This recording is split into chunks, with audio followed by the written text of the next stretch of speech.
আগামী দিনে পরিবর্তন আসবে পশ্চিমবঙ্গে এবং তা আসবে নিশ্চিতভাবেই। বুধবার কলকাতা ন্যাশনাল লাইব্রেরিতে আয়োজিত একটি বই প্রকাশ অনুষ্ঠানে বক্তব্য রাখতে গিয়ে ঠিক এমনটাই জানালেন মুখ্যমন্ত্রী ডাক্তার মানিক সাহা। বক্তব্য রাখতে গিয়ে সাম্প্রতিক সময়ে এই দুই রাজ্যের মধ্যে রাজনৈতিক কারণে বিভাজন তৈরি করার চেষ্টা হচ্ছে বলে মন্তব্য করেন মুখ্যমন্ত্রী ডাক্তার মানিক সাহা। আমি এখানে এসছি ঠিকই, কিন্তু এরকম মনে হচ্ছে না যে আমি আরেকটা স্টেটে আমি এসছি। আমার মনে হচ্ছে যে আমি বাঙালি স্টেট, আমি নিজে বাঙালি, নিজেকে নিজে একদম আপন ফিল করি আমি।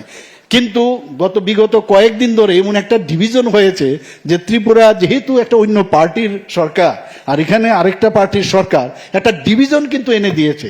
এটা কিন্তু ভালো লক্ষণ নাই, এটা কোনো অবস্থায় আমরা মেনে নিতে পারি না। আমাদের সবসময় আত্মীয় স্বজন এখানেই থাকে এবং আমাদের এখানকারও আত্মীয় স্বজন যারা আগরতলায় ত্রিপুরাতে থাকে, তো এই যে মেলবন্ধন সেটা কিন্তু একটু নষ্ট হয়েছে এই বিগত কয়েক বছর ধরে। সেটাকে আমাদের উচিত যে আমরা সেটাকে আবার রিস্টোর করা এবং আগামী দিন কি কি করতে হবে, কি কলা কৌশল করতে হবে,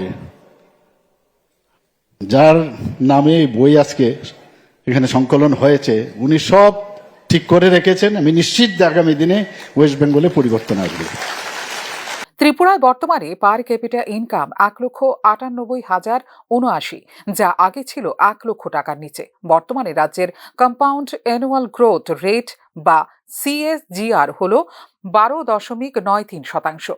২০১৩-১৪ সালে রাজ্যের জিএসডিপি যেখানে ছিল ২৫.৫৯ কোটি টাকা, বর্তমানে তা বেড়ে দাঁড়িয়েছে ৮২.৮২ কোটি টাকা।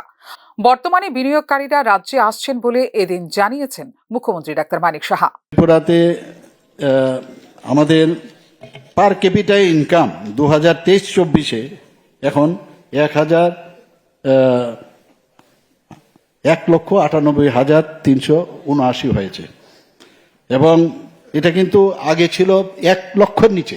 সেই জায়গায় আমরা কিন্তু পার ক্যাপিটা ইনকাম আমরা সেভাবে ডেভেলপ করেছি। সিএজিআর অর্থাৎ কম্পাউন্ড অ্যানুয়াল গ্রোথ রেট যেটাকে বলে 12.93% ত্রিপুরাতে হয়েছে।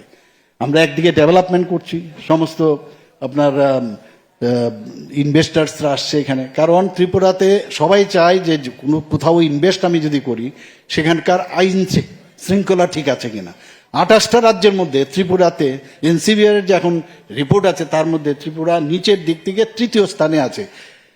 আগে গত বছর 5th পজিশনে ছিল, এবার 3rd পজিশনে চলে এসছে। মানুষ আসছে ত্রিপুরাতে এখন শান্তির জায়গা যেটাকে বলে, সেইভাবে আমরা কাজ করছি।